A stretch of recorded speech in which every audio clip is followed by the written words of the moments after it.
Adelante. Muy bien, te agradezco y pues pasemos, como dicen, a la materia como tal y te voy a ir haciendo algunas preguntas al respecto de este tema para irlas viendo. Solamente permíteme, las tenía aquí en el teléfono como te las... Ya. Al final te voy a pedir de favor si me puedes compartir tu hoja de vida para pues adjuntarla al estudio y nombrarte como tal, como el experto, uno de los expertos que pues generó su criterio en este estudio. Henry, Correcto. la primera pregunta, ¿por qué consideras tú se han vuelto tan populares estas herramientas, sobre todo en las poblaciones jóvenes? Bueno, lo primero es que nosotros tenemos que situarnos dentro de un espacio de tiempo histórico y contexto. El desarrollo del cerebro humano ha tenido varios hitos que lo han, digamos que lo han roto en el buen sentido de la palabra, o lo han partido, lo han acelerado o han generado unos cambios en el ambiente que ha conducido a que se produzcan unas innovaciones dentro del mismo cerebro y el crecimiento del cerebro. El cerebro nuestro es un cerebro que tiene como homínido 3, 4 millones de años, es decir, desde que venimos de los Australopithecus. Luego nos convertimos nosotros en Homo habilis en el momento que nos bajamos de los árboles, nos bipedestamos. Aparece otro cambio fundamental y es que nosotros nos paramos en dos piernas, liberamos la función de las manos y empezamos a usar herramientas, por eso lo llamábamos Homo habilis. El uso de las herramientas y la bipedestación cambió el cerebro poderosamente, haciendo incluso que la representación de las manos en el cerebro tiene unas proporciones gigantes, que se puede ver en una figura que se llama el homúnculo, que lo puedes buscar incluso en un dibujo, el homúnculo cerebral, y vas a ver que la representación de las manos son extraordinariamente gigantes, producto justamente de ese cambio en el ambiente que llevó a que el homínidos liberara la función de las manos, caminara en dos piernas, y se da ese desarrollo. Luego aparece el Homo erectus hace unos 1.7 millones de años, y él logra otro cambio en el ambiente impresionante que reproduce que el cerebro se multiplicara en tamaño.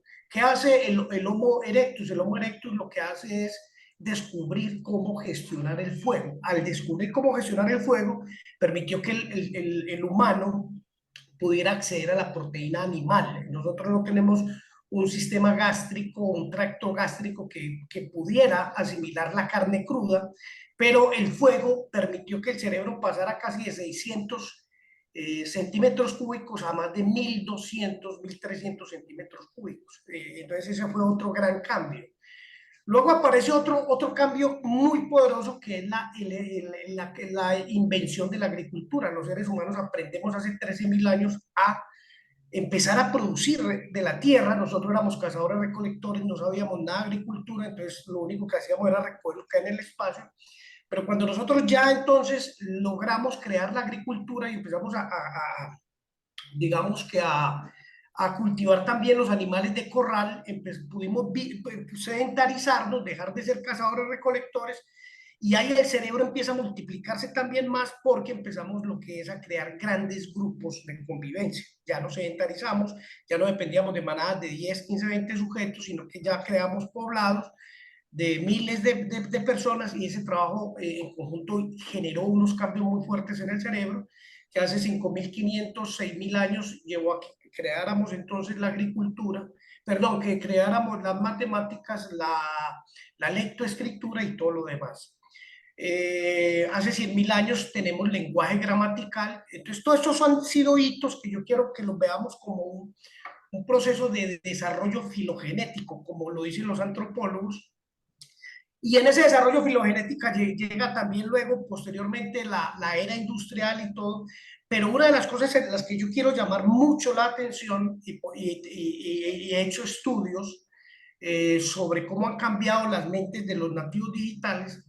Entonces, otro de los grandes cambios poderosamente que es del nivel de importancia del descubrimiento del fuego, de la bipedestación, del uso de herramientas, la invención de la escritura, el cálculo, el lenguaje, se da en el año en 1992, 93, 94, cuando irrumpe con poder el Internet, ¿cierto? Entonces, al entrar en Internet, empiezan a ocurrir una serie de fenómenos. Entonces quienes ya habíamos nacido, que somos inmigrantes digitales, pues obviamente nos toca empezar a desatrasarnos y a tratar de introyectar la tecnología que aparecía, y los nativos digitales que están datados, de que nacieron a partir del año 2003, en eso se han puesto de acuerdo como los científicos, aunque eso no es un número exacto, porque todavía incluso si yo me voy a una zona rural, puede que ni siquiera hayan nativos digitales y estén naciendo hace 2 o 3 años. Eso depende de cómo llega la tecnología a las grandes ciudades. Pero digamos que los científicos se pusieron de acuerdo en que el 2003, a partir de momento, iban a considerar los jóvenes que habían nacido en grandes ciudades como nativos digitales. Resulta y sucede que los estudios que se han hecho sobre si el Internet y lo que deriva de él, como la inteligencia artificial, las redes sociales y todo lo demás, ha venido cambiando la forma o la configuración o la arquitectura cognitiva de los seres humanos. Los estudios entonces que se empiezan a presentar a partir de un estudio que se da en el año 2010, ¿sí? Ese estudio de Sparrow, que luego sale en la revista Time un año después. Sparrow logra identificar que los nativos digitales ya estaban teniendo cambios en la estructura cognitiva muy fuertemente. E incluso neurocientíficos empiezan a identificar que el cerebro empieza a cambiar, no solamente cognitivamente, sino también funcionalmente, lo cual quiere decir que el cerebro viene a cambiar la forma, no solamente cómo genera los procesos cognitivos, sino también cómo funciona. E incluso hay investigaciones recientes que muestran que los nativos digitales tienen cierta forma de redes neuronales ya un poco distintas a nosotros. Entonces, lo que quiere decir es que estamos asistiendo a un severo cambio en la transformación del cerebro del antes y el después del Internet. Lo que se está empezando a estudiar ahora, y creo que en esto estamos apenas comenzando, es cómo son los cambios, cómo esto ha afectado la conformación de la personalidad y cómo ha cambiado la parte de las emociones, es decir, del procesamiento emocional, no solamente cognitivo, sino ahora emocional. Entonces, lo que ya empezamos a darnos cuenta es que los nativos digitales tienen menos capacidad de espera, quieren activar mucho más el núcleo accumbens, que es el núcleo de la recompensa o el núcleo del placer. Quieren recompensas inmediatas, les cuesta esperar. A nosotros no, porque nosotros todo teníamos que esperarlo. Nosotros una carta nos demorábamos 20 días yendo, 20 días viniendo. Para prender un televisor se demoraba 5 o 7 minutos. Para hacer una comunicación nos demorábamos días, semanas o meses. Todo en nosotros nos llevó a desarrollar muy bien el lóbulo frontal, específicamente la corteza prefrontal dorsolateral, que es la zona, digamos, de mayor desarrollo y del autocontrol emocional. Nosotros lo desarrollamos supremamente bien. La corteza prefrontal dorsolateral, que es la de control cognitivo, y la corteza prefrontal ventromedial, que es la de control emocional. Entonces, he estado observando que estas estructuras en estos chicos ya tienen menos, digamos, menos fortaleza que la que teníamos nosotros, y muy probablemente eso conduciría a que sean más débiles emocionalmente, ¿sí? Y y que vayan a construir su personalidad no tanto desde la estructura de la familia, como lo decíamos antes, sino a partir de la estructura social, porque ya ellos pueden emanciparse socialmente desde los 4 o 5 años de edad. Nosotros nos emancipábamos a los 13 años, cuando nos convertíamos en preadolescentes. Ellos ya no, ellos ya tienen toda una fuerte influencia social desde los 4, 3, 4, 5 años de edad, lo cual hace que la estructuración de la personalidad, que suponemos que la personalidad se va a estructurar desde el nacimiento hasta los 18 o 20 años, la estructuración de la personalidad va a depender en gran medida de lo que ellos reciban a través de la influencia de las redes sociales. Entonces, con ello, significa que cada vez los padres tienen un papel un poco menos protagónico en la conformación de la personalidad de su hijo y el mundo de las redes sociales tiene un nivel más protagónico. Entonces, ¿qué está sucediendo? Que estos chicos surgen y empiezan a mostrar más inmadurez emocional, más necesidad de gratificación inmediata, menos capacidad de espera, menos capacidad de control ejecutivo, que son las cortezas frontales que hablábamos ahora, con menos inteligencia emocional, y se instaura un fenómeno que se llama, que yo quiero que lo escuchen muy bien, es un fenómeno que se llama los estándares de comparación. Los estándares de comparación, ¿sí? Es decir, yo formo mi autoestima, eh, a partir de con quién me comparo. ¿Sí? Es decir, los estándares de comparación normalmente la psicología dice que pueden ser externos o internos. Los estándares de comparación externos es cuando yo construyo mi autoimagen y mi autovalía y mi autoestima, pero a partir de compararme con personas externas. ¿Sí? Los estándares de comparación internos cuando yo construyo a partir de compararme conmigo mismo, ¿sí? Cómo voy evolucionando. Entonces, una de las cosas que les enseñamos a los jóvenes en inteligencia emocional es a utilizar estándares de comparación interna más que externa, así que él se compare, el chico de mañana se compare con el de hoy con el de ayer y así pueda haber una mejoría continua. Pero eso no es lo que está ocurriendo en estos nativos digitales, sino que ellos establecen un estándar de comparación externa basado en lo que ven en las redes sociales. Entonces, ¿qué es lo que está ocurriendo? Lo que está ocurriendo es que lo que las redes sociales colocan, yo lo denomino avatars, o sea, lo que los jóvenes utilizan son avatars en un 5%, en un 10, en un 15, en un 20 o hasta en un 100%, porque yo creo que cuando tú le pones a una fotografía un filtro, un solo filtro, ya ese es un avatar a un 5%, por decir alguna cosa. Cuando tú le pones ya dos filtros y más poderosos, ya tienes un avatar de 15%. Y en la medida que tú le vas cambiando o le pones filtros o modificas con Photoshop o con herramientas digitales, lo que vas creando son avatars, ya no son realidades como tal, sino que son avatars que tienen diferente grado de transformación y alejamiento de la realidad. Entonces los jóvenes se están comparando contra avatars que casi van buscando la perfección. Entonces, el chico, ¿qué va ocurriendo? Primero, van ocurriendo varias cosas. Mira, en la personalidad, la estructuración de la personalidad, lo más importante va a ser, uno, la autoimagen. Dos, la autoeficacia. Tres, la autoestima. ¿Sí? Entonces, esos tres conceptos van a determinar lo que vamos a llamar el autoconcepto. Entonces, el autoconcepto se divide en autoimagen, autoeficacia y autoestima. ¿Sí? Entonces, la fuerza de la personalidad estará basada o fundamentada en esos tres pilares. Pero entonces vamos a lo siguiente. ¿Sí? La autoimagen se refiere a cómo yo me autopercibo en términos de mi cuerpo, mi cara y mi cuerpo. ¿Sí? O sea, la autoimagen tiene que ver con mi cuerpo. ¿Sí? Que es lo que está alterado, por ejemplo, en los pacientes que tienen anorexia, que se ven gordos estando altamente flacos. ¿Sí? Entonces, esa es la alteración de la autoimagen. La autoimagen tiene que ver cómo yo me percibo en relación con mi cuerpo, mi cara. La autoeficacia tiene que ver con mi valoración en torno a mi inteligencia, mi capacidad para resolver problemas y para solucionar asuntos.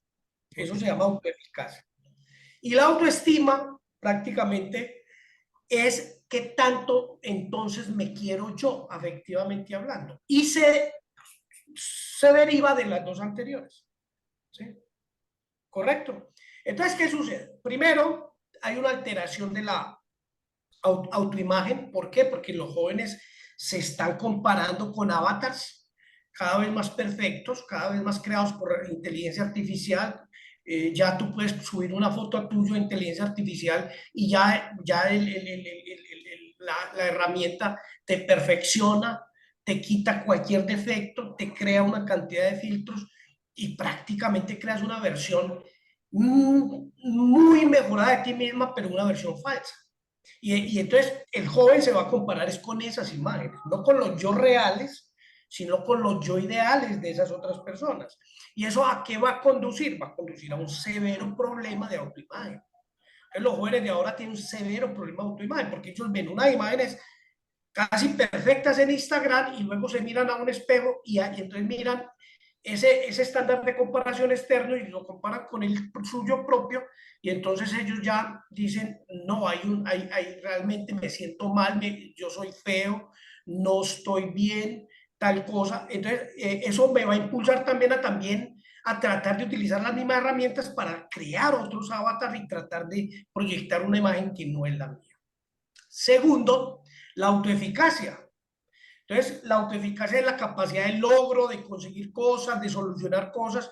Entonces, resulta que pasa un poquito lo que pasaba con una compañera mía. Una compañera mía, cada mes y medio colocaba 2 o 3 fotos de ella en Nueva York. ¿Sí? Entonces, una vez le digo yo, Natalia, viajas mucho en Nueva York. Entonces, en medio de la sinceridad, me dijo, mira, yo he viajado una vez a Nueva York, pero tomé como 500 fotos y las voy colocando cada mes y medio para que me rindan, ¿sí? Para que la gente cree que yo... ¿sí? Entonces, lo que nosotros vemos es que esta persona está en Dubái, que está en Nueva York, que está en Miami, que está en California, que está en Maldivas, que está en Australia, ¿sí? Entonces, obviamente yo también me comparo con eso y veo que mi vida es pobre, veo que tengo un poco el nivel de acceso económico, veo que no tengo el mismo nivel de logro, que no tengo el mismo nivel de socialización, entonces mi autoeficacia también cae, ¿sí? Y por tanto, si cae mi autoimagen y cae mi autoeficacia, pues también cae mi autoestima. Entonces ya me voy a sentir mal conmigo mismo y la autoestima es la fuente de la felicidad. Digamos que en ciencia no hablamos de felicidad, sino de bienestar, ¿cierto? Pero dicho de pocas palabras, es decir, el bienestar mío está íntimamente relacionado con mi autoestima y mi autoestima depende de mi autoimagen y depende de mi autoeficacia. Entonces, dicho de otra manera, la felicidad o el grado de bienestar y salud mental mío va a depender en gran medida de ese autoconcepto completo que incluye la autoimagen, la autoestima y la autoeficacia.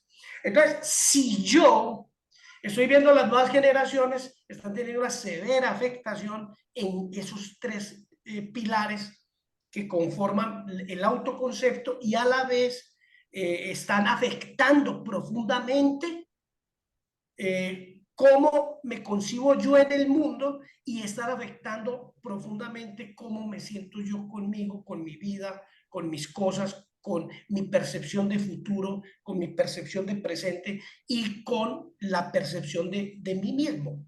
Entonces está construyendo algo que Aaron Beck, un psicólogo cognitivo, denominaba la triada cognitiva de la depresión, que es ver el mundo negativo, ver el futuro negativo y verme a mí mismo negativo. ¿Sí? Entonces, se está creando un efecto de tríada cognitiva negativa, como la describe Aaron Beck, y estos jóvenes están colocando en riesgo severamente su felicidad o su bienestar en el mundo, severamente. Tanto fue así que yo recibí una investigación que no he podido volver a recuperarla, pero la recibí, la analicé entre el 2014 y 2017, las tasas de ansiedad juvenil, las tasas de depresión juvenil y la ideación suicida y los intentos de suicidio se dispararon más de un 60% en todos los jóvenes. Cuando se hace el análisis de por qué pasó, eso fue prepandemia, ¿sí? Cuando se hacen todos estos análisis, pues el artículo no alcanzaba pues, a decir cuál es la causa de eso, ¿cierto? Cuál es la etiología del asunto. Pero sugería poderosamente que las tecnologías, las redes sociales y los derivados de estas inteligencias digitales estaban teniendo un papel protagónico en la construcción de la personalidad de los nativos digitales y obviamente en su salud mental y su salud emocional. Entonces, en términos generales, esto cada vez a mi forma de ver, y yo estaba dando una clase de doctorado con mis estudiantes en el doctorado de psicología, y todos profesores universitarios estaban haciendo doctorado y hacíamos una discusión muy fuerte sobre eso, y todos coincidíamos en que se vienen tiempos muy difíciles para las nuevas generaciones mientras no se pueda romper este tipo de cosas. Es tanto que yo entiendo que en Inglaterra, por ejemplo, está reglamentado que quien suba un avatar o coloque un filtro lo tiene que reportar. Sí, habría que indagar un poco más sobre eso, pero eso puede ser una medida como ayudar a proteger la formación de la integridad en la personalidad a nivel de autoimagen, autoestima y autoeficacia, es decir, lo que vamos a llamar el autoconcepto, que es el predictor directo del bienestar emocional y de la salud mental de las personas en el mundo. Henry, ahora hablamos de este presente que tiene ya una distorsión al respecto de lo que teníamos antes de la era digital, de la entrada fuerte de Internet. En el futuro, esa afectación al individuo, en la afectación social, ¿cómo tú la miras? ¿Cómo crees que va a verse esta realidad prácticamente distópica hacia futuro de las relaciones interpersonales? ¿Cómo se van a ver afectados por esta generación de irrealidades personales? Yo creo que además de este fuerte impacto sobre la salud mental que se va a profundizar negativamente en las próximas generaciones y obviamente con el desarrollo de la tecnología, yo creo que también vamos a empezar a ver algo que es perder un poco el límite de la construcción de la personalidad. Es decir, porque es que la personalidad se construye cuando yo me identifico en el yo y me diferencio del no yo. ¿Sí? Ese es un trabajo que hacen los jóvenes. Cuando el joven se está identificando a eso de los 10, 11, 12 años, lo primero que empieza es a mostrar el no yo. ¿Sí? Entonces, si al papá le gusta la música, digamos, de Julio Jaramillo, ya él dice, a mí no me gusta. Entonces, él empieza a poner límites del no yo. ¿Sí? Si a los padres les gusta algo, él dice, yo no. ¿Sí? Entonces, él empieza a mostrar diferenciación de esos temas para poder generar la denominada identificación yoica. ¿Qué ha ocurrido? Cuando uno tiene una experiencia, por ejemplo, de realidad virtual, uno empieza a darse cuenta que los jóvenes, uno puede empezar a encarnar personajes de videojuegos, eh, cualquier personaje puede ser encarnado en un juego de realidad virtual.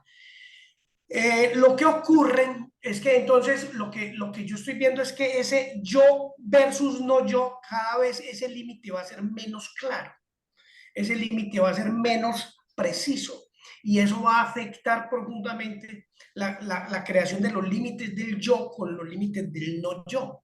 ¿Sí? Entonces vamos posiblemente a asistir a una época de problemas de identidad, de problemas de identificación. Y de hecho yo creo que ya lo estamos viviendo un poco, por ejemplo, en el tema de la identidad sexual. ¿Cierto? El joven no sabe ya, si él no sabe si es heterosexual, homosexual, bisexual, asexual y una cantidad de denominaciones de lo que hoy llamamos el grupo LGTB más. ¿Sí? Ya los jóvenes no saben, ellos están perdiendo la dinámica. Nosotros rápidamente sabíamos, somos o no somos, y teníamos una identidad sexual rápidamente, la sabíamos y luchábamos por eso, pero el joven de ahora que asume ya papeles donde no hay un límite claro, límite yoico claro del no yo, pues cada vez se le hace más difícil la construcción de la identidad yoica. ¿Sí? Entonces es probable que los jóvenes hacia el futuro tengan tengan muchos problemas o trastornos de identidad, ¿cierto? De identificación. Hoy día, por ejemplo, ya los jóvenes transexuales ya sienten que su identidad es corpórea, no corresponde con su identidad sexual, ¿cierto? Entonces, vamos a ver muchos problemas de identidad sexual y de identidad en todos los sentidos de las palabras, porque las personas además están cayendo en embudos de persuasión, es decir, el mundo, los gobiernos, las marcas, meten a los jóvenes en embudos de persuasión psicológica y les meten realidades paralelas, es decir, lo que hacen los políticos es crear realidades paralelas, ¿sí? Entonces, lo que hizo Cambridge Analytica en la campaña de Donald Trump, por ejemplo, fue crear realidades paralelas, no reales, sino unas narrativas paralelas en donde a partir de identificar con la data que le vendió Facebook de todos estos millones de personas del sur de la Florida y que él a través de la prueba de personalidad Big Five, las 5 grandes, él identificó y supo qué estrategia de persuasión psicológica tenía que atacar. Entonces, claro, lo que estamos asistiendo es, primero, problemas de construcción de la personalidad. Segundo, problemas de identificación del yo y el no yo. Tercero, que vamos a empezar a vivir realidades paralelas basadas en las fake news, basadas en la promoción de las mentiras. Y cuarto, tenemos a jóvenes que su estructura cognitiva los hace más presas fáciles de las fake news porque tienen menor escepticismo, tienen menor, digamos, razonamiento controlado, tienen menor capacidad metacognitiva, entonces ellos simplemente viralizan una noticia que es falsa y lo vimos en la pandemia. En la pandemia nosotros asistimos a una gran cantidad de viralización, no solamente en los jóvenes, sino en los adultos también. Entonces lo que se viene es realmente lo dice Yuval Harari, dice que uno de los grandes problemas que enfrentaremos no va a ser solamente el calentamiento global o el cambio climático, sino que se viene un mundo cargado de falsas noticias y creación de narrativas para crear realidades paralelas para que las personas tomen decisiones distintas a las que tomarían si no tuvieran esas representaciones sociales de esas nuevas narrativas. Entonces yo siento que hacia el futuro vamos a tener jóvenes con problemas de estructura de personalidad, jóvenes con problemas de identidad yoica, jóvenes con severos problemas de salud mental, especialmente ansiedad, depresión y tendencias suicidas, y jóvenes que van a estar viviendo realidades paralelas y ellos creyendo completamente en esas realidades que se están metiendo. Entonces, por ejemplo, no es extraño ver que un joven en Estados Unidos un día cualquiera salga con un fusil de asalto y mate a 20 o 30 personas porque él ya está viviendo una realidad paralela que las redes sociales le fueron construyendo. Y entonces, como pasa con todas las redes sociales, si tú buscas algo, la red social te empieza a mandar información que te confirme eso, por un sesgo cognitivo que se llama el sesgo de confirmación. Nosotros buscamos siempre confirmar las creencias de base. Entonces, yo empiezo a buscar un tema, por ejemplo, un tema como, por decir algo, del acoso escolar, de que odian a los latinos en Estados Unidos o odian a los negros.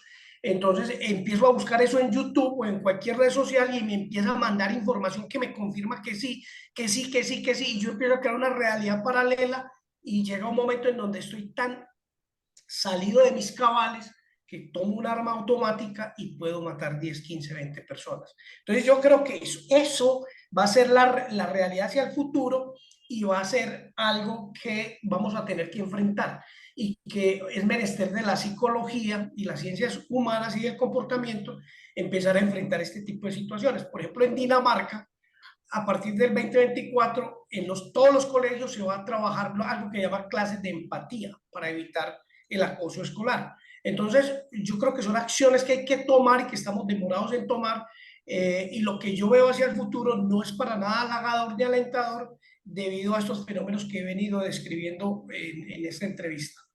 Muy claro el tema, Henry. Ahora, mira, si se están tomando estas medidas que pueden ayudar de cierta manera y son paliativos a esta desconfiguración del individuo, de la sociedad, ¿qué tan preparada está pues la ciencia como tal para afrontar esto, viendo que la tecnología a pasos agigantados va ingresando en todos los espacios que puede y va tomando el control de la forma de pensar, de actuar del individuo? ¿Qué tan preparados estamos?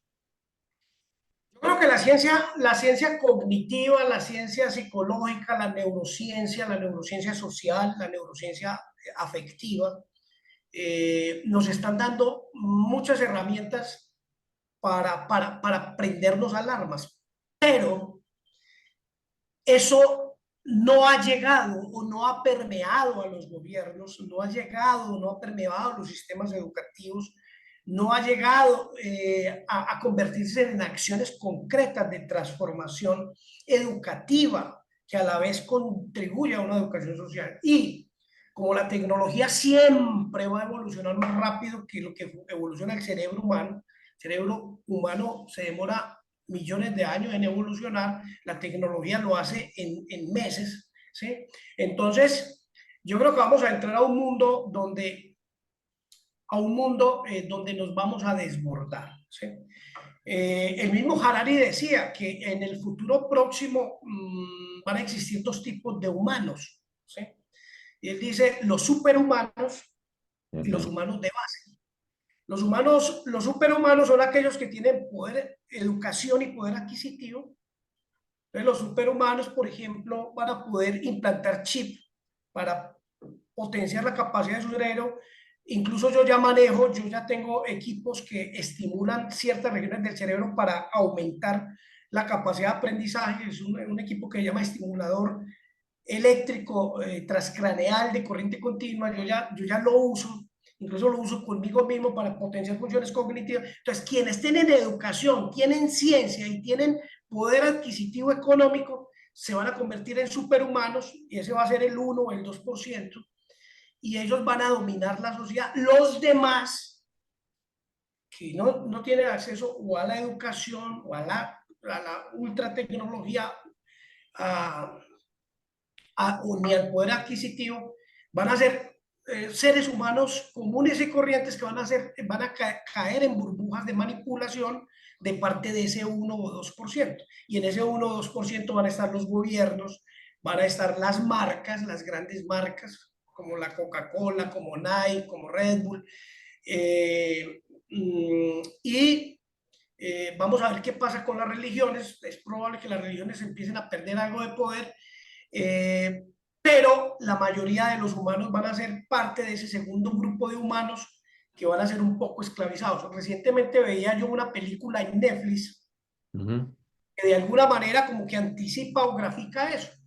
No recuerdo cómo se llama la película, pero más o menos habla de unos humanos que viven en una estación espacial, ¿sí? Y en Ujú. esa estación espacial ellos ni envejecen, ni enferman, ni nada. Y si se enferman tienen máquinas que todo lo curan, ¿sí? Pero en la Tierra quedaron los humanos comunes y corrientes que luchan por sobrevivir, que luchan por un bocado de comida, que luchan por ropa, que luchan por mantener sus condiciones biológicas y sus necesidades básicas, ¿cierto? Entonces, hacia el futuro, yo tengo mucho temor porque parece que el camino va a ser hacia allá y no estamos hablando de 200, 300 años. Yo creo que estamos a 30, 40, máximo 50 años, ¿sí? Ya, digamos, la neurotecnología que yo mencionaba ahorita, o la que está produciendo Elon Musk, por ejemplo, en Neuralink, Claro. que va a estar en unos 3, 4 años, se va a poder conectar a un smartphone y ese smartphone se va a conectar directamente con el cerebro, y ya tenemos equipos de BCI, Brain Computer Interface, es decir, donde tú desde las ondas cerebrales puedes mover una máquina, una silla de ruedas, puedes mover un equipo, puedes mover un dron, etcétera. Entonces, eso ya está supremamente cerca. Entonces, vamos a tener a unos superhumanos que van a dominar el planeta, que van a ser menos del 1 o 2% de todos. Ahí van a estar gobiernos, marcas y algunos personajes Ya. que fueron los más inteligentes, los mayores educados y los de máxima capacidad adquisitiva. Y el gran resto, 98%, van a ser humanos deprimidos, con fuertes trastornos de ansiedad, suicidas, con problemas de supervivencia, viviendo en realidades paralelas, absolutamente desesperanzados, con desasosiego, con una serie de problemas a todos los niveles, con severos problemas de salud mental, con problemas de identidad yoica, con severos problemas de autoconcepto, ¿sí? En donde van a ver profundamente comprometida su bienestar en el mundo, su salud o su felicidad. Entonces, eso es lo que se nos viene, es lo que yo pronostico que va a ocurrir en los próximos 50 años, aquí tratando de jugar el papel de prospectivista, ¿cierto? Y a mí realmente me preocupa mucho porque cada vez es mucho más el poder de la tecnología y cada vez es menos la capacidad cognitiva, científica y de discernimiento de los nativos digitales para hacer frente a todo esto que se nos está viniendo en este momento. Espectacular, Henry. Oye, qué grande estas visiones desde pues tu conocimiento científico. Yo me quedo agradecido porque tengo el material suficiente como para juntarlo con pues el de otros expertos de distintas áreas, que igual psicólogos con los cuales he tenido la oportunidad de conversar, pero esto me da una perspectiva maravillosa. Yo te lo agradezco muchísimo el tiempo que le has dedicado a esto y pues lo que te puedo decir es, me quedo con mucha curiosidad de escribir al respecto de lo que viene, y cuando el artículo esté listo te lo voy a compartir. Naturalmente te pido tu